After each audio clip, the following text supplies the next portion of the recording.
The early church had its share of problems. One of the biggest problems was people dying. They were getting killed left and right. And so in today's passage, we read about a man named Stephen who was also about to die. But before he died, he saw something incredible. In fact, Acts chapter 7, beginning at verse 54, says this: As Stephen was for preaching Jesus, he looked up and said, I see heaven open and the Son of Man standing at the right hand of God. Now when they heard these words, they cut him off. Cut him off with his words. Actually, but Stephen died, seeing what most people live their whole lives missing. And that is the glory of God. Now there's a lot we could say about this passage, but I want to focus on one phrase that Stephen used in this passage. Because if you read through the book of Acts, you'll see that this was not the first time someone had an experience like this. In fact, many of the disciples had experiences where they saw heaven open, or they saw Jesus Christ standing at the right hand of God. And the phrase that they all used was the same exact phrase: I see the heavens open. And so my question for you is this: have you ever seen the heavens open? You know, most of us think of heaven as being a place, and it is a place.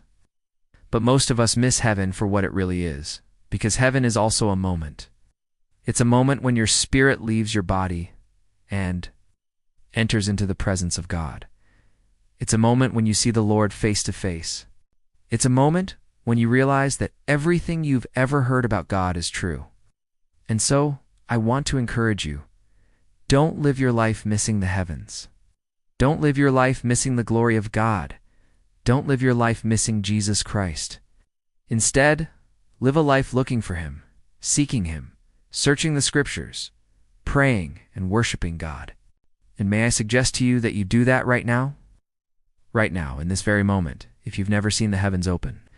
If you've never had an encounter with God where you realize that everything you've ever heard about Him is true, I challenge you right now to close your eyes and just look into your heart and ask God to reveal Himself to you. Ask God to open the heavens and show you what's really there. You know, some people might think this is foolish. Well, how can you just look into your heart and expect God to reveal Himself to you? Well, I'll tell you why. Because the Bible says that the natural man does not receive the things of the Spirit, but they are foolishness to him. But he who is spiritual can evaluate all things.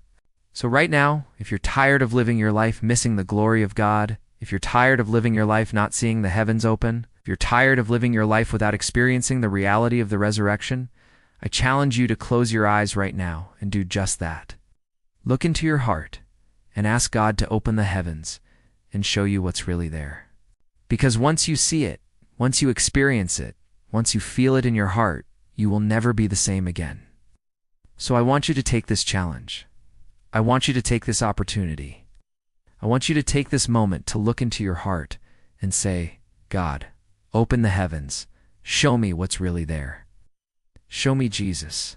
Show me the glory. Show me the kingdom. Show me the life that you have for me. Take that moment right now. Don't miss it. Don't be foolish. Don't be like the world that doesn't even acknowledge God. Instead, acknowledge God right now. Say, God, I'm here. I'm open. I'm ready. Open the heavens. Show me what's inside.